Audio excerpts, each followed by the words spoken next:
瞒不住了，俄承认失败。欧尔班坦诚入侵乌克兰不是一个主权国家。欧洲3国出兵增援丹麦。摩尔多瓦赢了，俄罗斯梦想破灭。别尔哥罗德遇袭，莫斯科燃起大火。前进1米，损失20人，俄军红军村战损。乌军 FPV 无人机新战绩击落俄米8直升机。营时入乌，乌俄空中局势逆转。俄逃兵创纪录，超过7万人逃离战场。精彩资讯马上开始。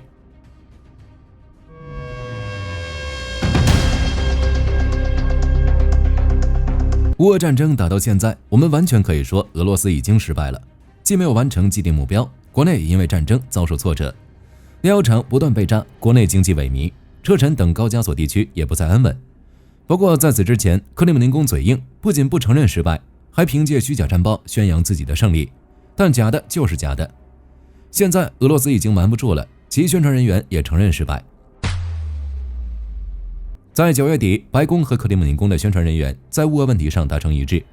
特朗普表示，俄罗斯花费了巨大的代价，却几乎没有获得任何土地。万斯也跟着特朗普走，认为俄罗斯人必须觉醒并接受现实。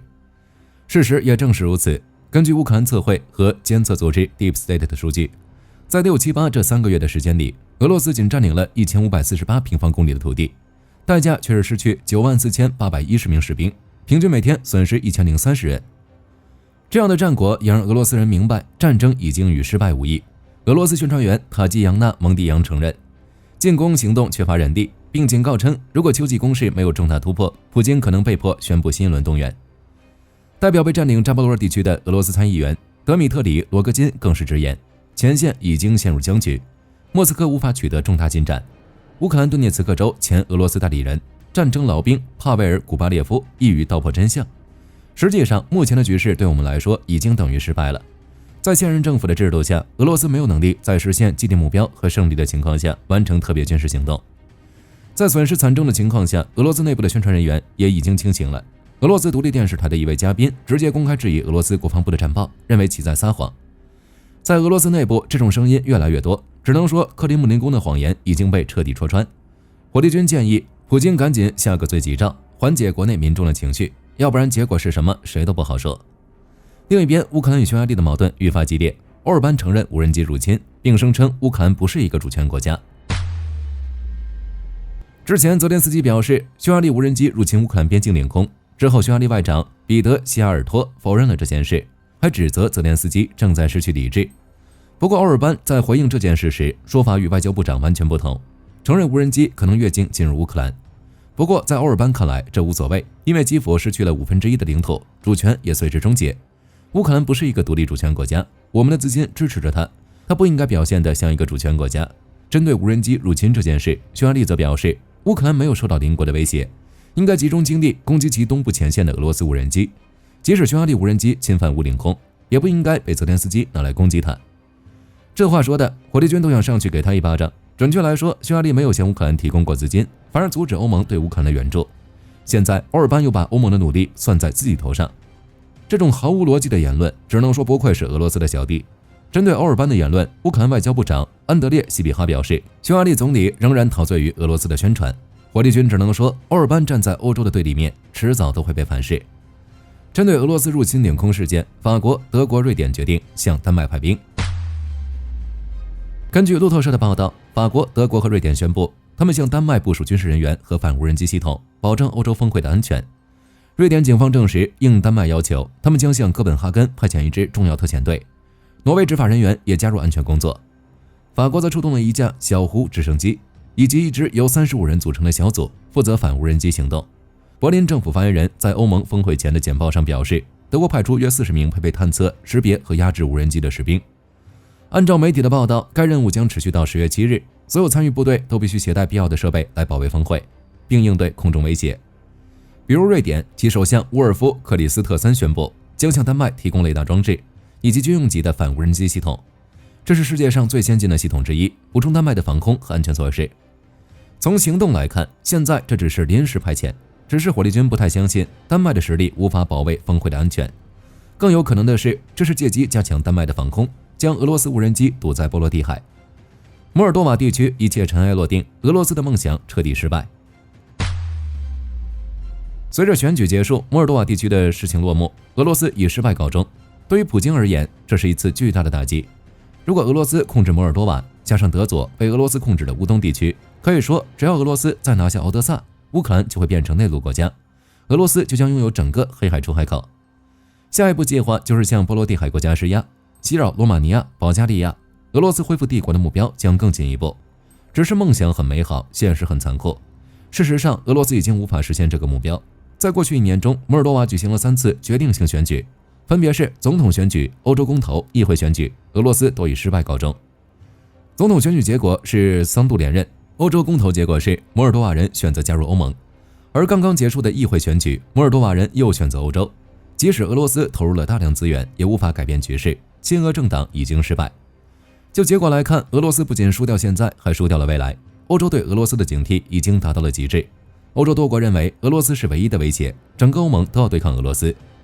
面对俄罗斯狗急跳墙入侵北约领空，代价已经来了。特朗普特使凯洛格表示，特朗普已经授权乌克兰进行深度打击，袭击俄罗斯境内目标，加上战俘，莫斯科很快就保不住了。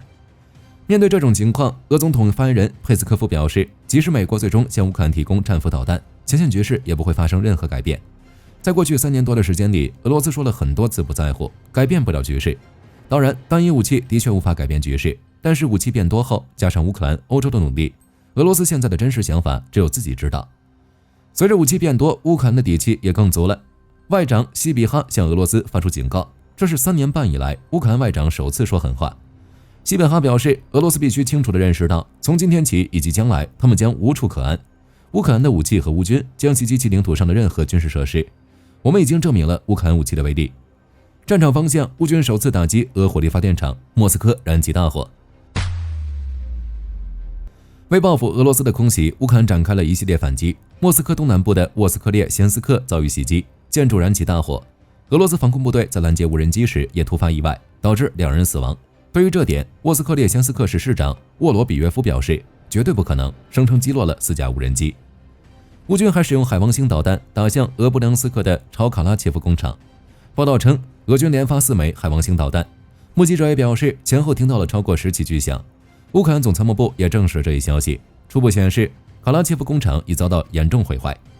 该工厂生产的零件用于航空、电子、仪器仪表与其他领域，涉及军事装备、飞机、基地台的连接器、测量仪器的组件，属于布良斯克重要的军事基础设施，距离乌克兰边境约240公里。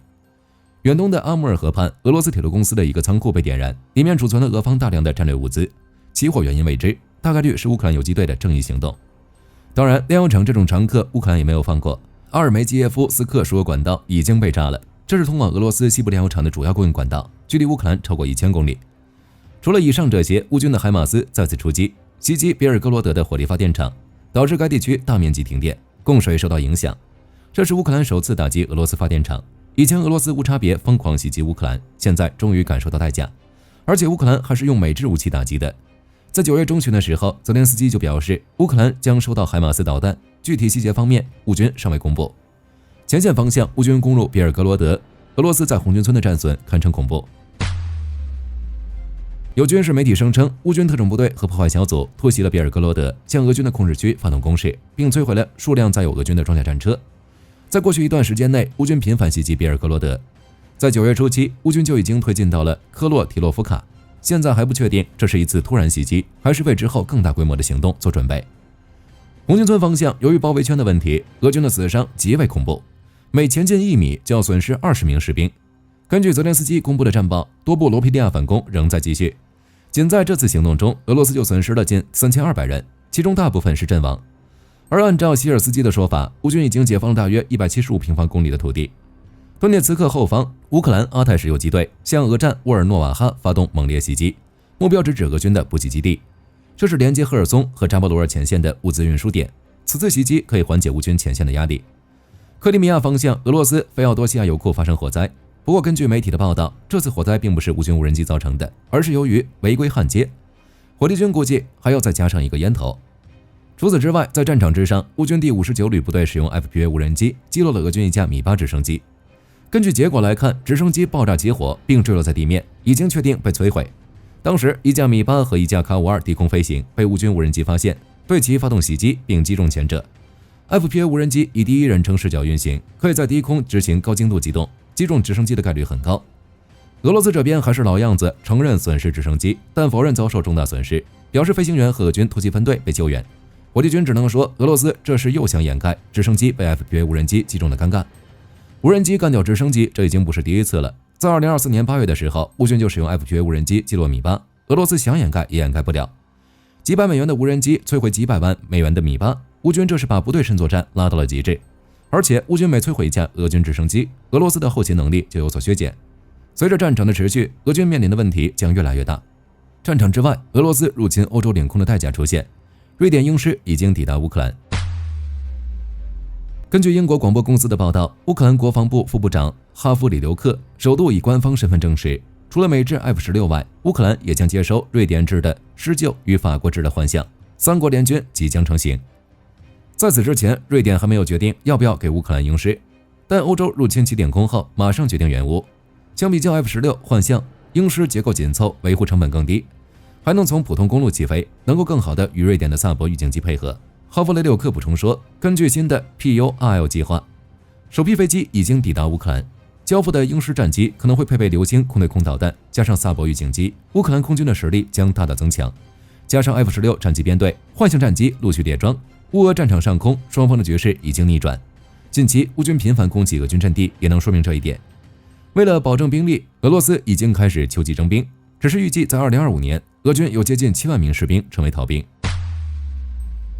自乌俄战争以来，俄罗斯每个季节的应征入伍人数都在增加。俄罗斯的秋季征兵已经开始，在10月1日至12月31日期间，征召13.5万名俄罗斯公民服役，12个月后成为预备役军人。俄罗斯未来可以征召这些士兵参战，只是不解决逃兵的问题，征再多兵也于事无补。根据媒体报道，俄军2025年的逃兵人数比2024年多了1倍。按照目前的速度，在2025年至少有7万名士兵逃离部队。来自多个单位、数以万计的服役记录和内部文件显示，合同兵占逃兵的大部分。在第30摩托化步兵旅中，73.6%的逃兵是合同兵，22.1%是俘虏。从目前的情况来看，这些士兵并不是从基地逃离，而是前线阵地或医疗设施。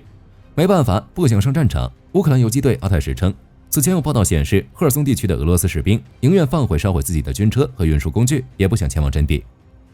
说实在的，俄罗斯逃兵的问题很早就已经有了。在2025年3月，战争研究所就发布了一份报告，显示自乌俄战争以来，超过5万名俄军士兵逃离军队。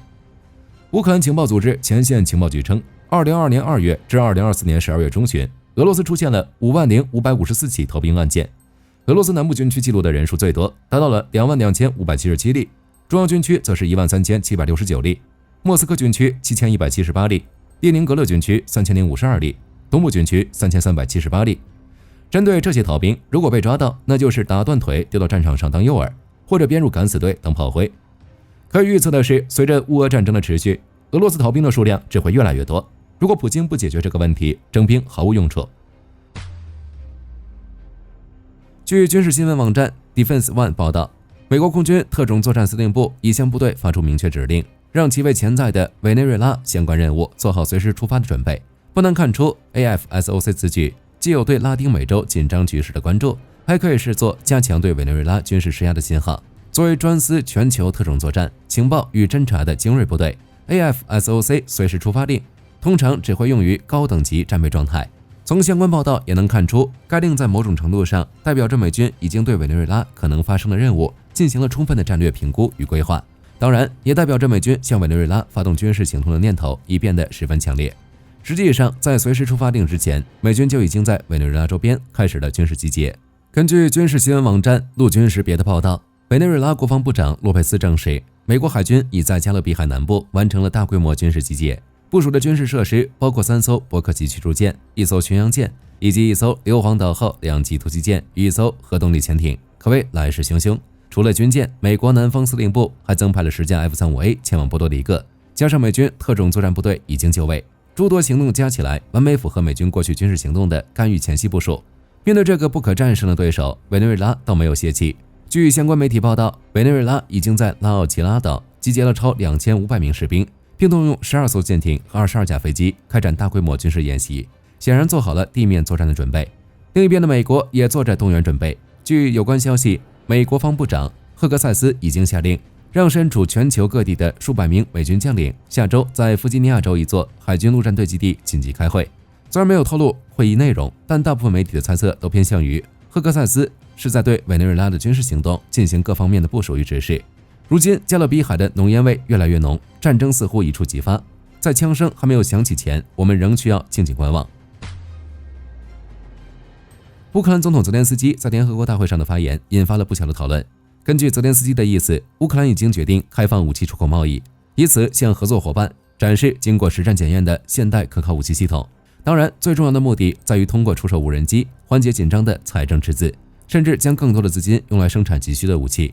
战争是武器的催化剂，经过2年多的俄乌战争的洗礼，乌克兰的无人机技术已经到了一个非常夸张的地步。只要装上爆炸物，成本不到$1000的无人机就能摧毁价值数百万的坦克，甚至是数千万美元的战机。这并不是神话故事，而是俄乌战场上发生过的真实案例。不难想象，乌克兰的无人机将迎来一个极其广阔的市场。实际上，乌克兰宣布放开武器出口，还有外交方面的考虑。最近，俄罗斯频繁使用无人机对波兰、罗马尼亚等国进行骚扰。欧洲提出的无人机墙概念，恰好是乌克兰的强项。通过对欧洲出口先进无人机，足以极大拉近与欧洲的关系。此外，美军对无人机的开发也有很大的需求，与美国开展合作，有助于乌克兰最大限度获得西方的支持。总而言之，开放武器出口市场将给乌克兰带来颇多好处，彼时的俄军也将迎来巨大的失败。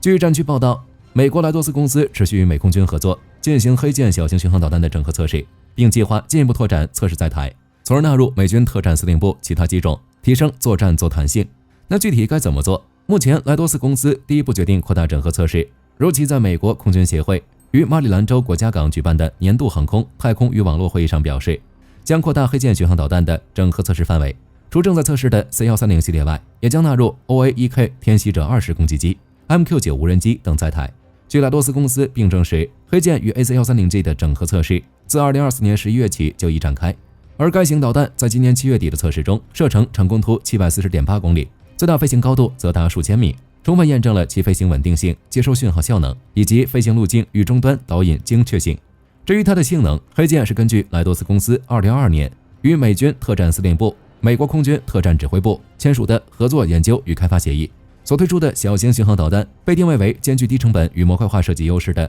弹性任务投放平台，全重约90公斤，配备多模式巡标头以及战况觉知资料链路与 Link16 数据链整合能力等先进指标，能依需求搭载高爆弹头或不同承载，大幅提升了美军局外打击任务弹性。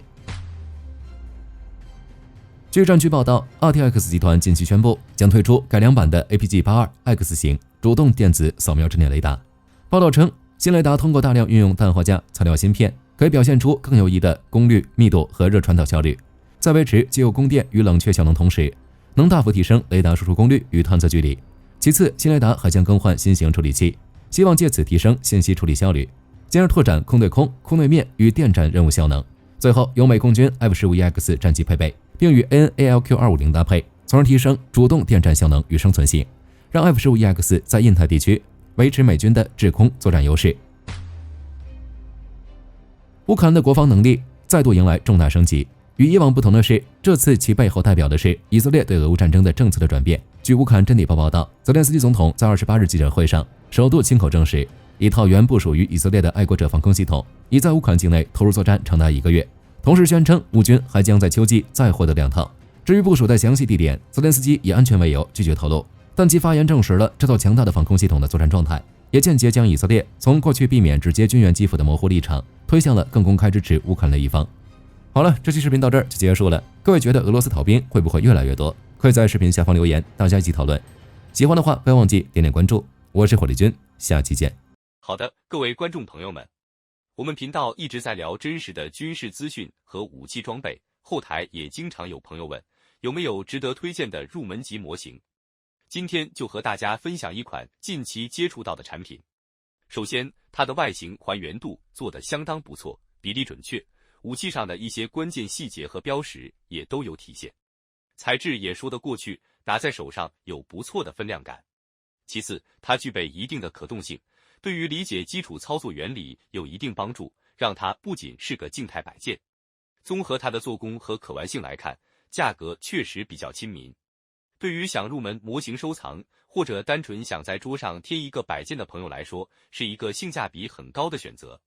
商品链接已经给你们上了，感兴趣的朋友可以自行了解。